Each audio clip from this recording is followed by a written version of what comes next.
My name is Claire, and I was 22 years old when I found out that my life was worth less than my sister's wedding invitations.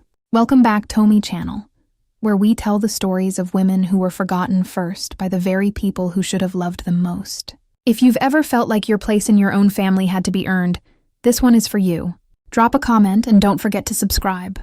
My liver was failing. The doctor had said it plainly. Without a transplant, I didn't have much time left. My cousin Renee turned out to be a match, and the surgery date was set, October 14th. I wrote that date in my diary in red ink, like it was the biggest promise my life had ever made me. But that same week, my sister Diane announced her wedding date, October 20th, just 6 days later. And my mother, without a flicker of hesitation, said to me, "Claire, just wait a little while, sweetheart. It's Diane's wedding. Your surgery can happen after." I thought she was joking. There was no joke in her eyes. I gave her the doctor's number myself. She called him. He told her plainly, any delay would put my life at serious risk. My mother hung up the phone and said only, "You're strong, you'll manage." My father didn't even lift his head from his plate. That night I cried alone in my room, and no one so much as knocked on my door. I pushed my surgery back 10 days. Diane got married while I sat in a hospital corridor with an IV drip taped to my henna-painted hand.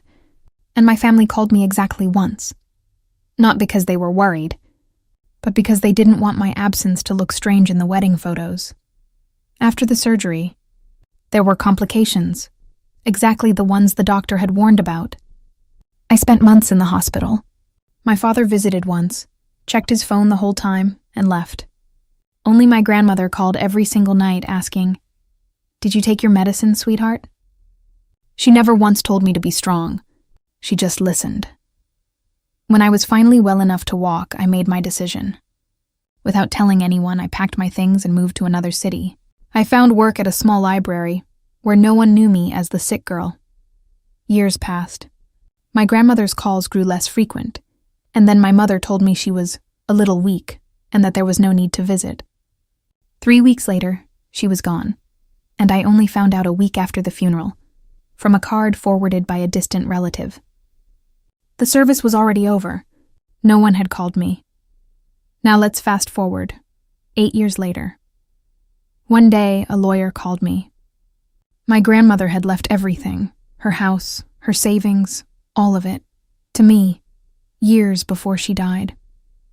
But the lawyer said it had taken years to find me because their records listed me as unreachable. I asked for the file.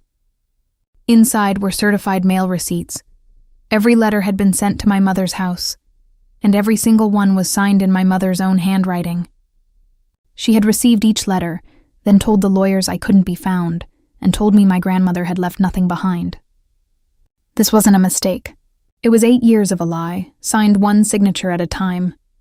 In that moment, I didn't feel anger so much as peace, because I finally knew that someone had truly considered me worth something. I didn't keep the money for myself.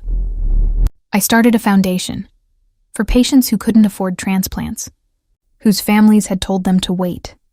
I named it the Stolen Season Foundation, after the time that had been taken from me. Diane reached out to me, for the first time in 10 years. Her daughter, my niece, brought me a letter my grandmother had left for me, one my mother had never passed along. It read simply, "You were never a burden. You were only ever surrounded by people who wanted too little." I went to see my mother, just once, just to say this. "You valued a wedding over my life. I don't want to be part of that value system anymore." The color drained from her face, but I didn't look back as I walked away.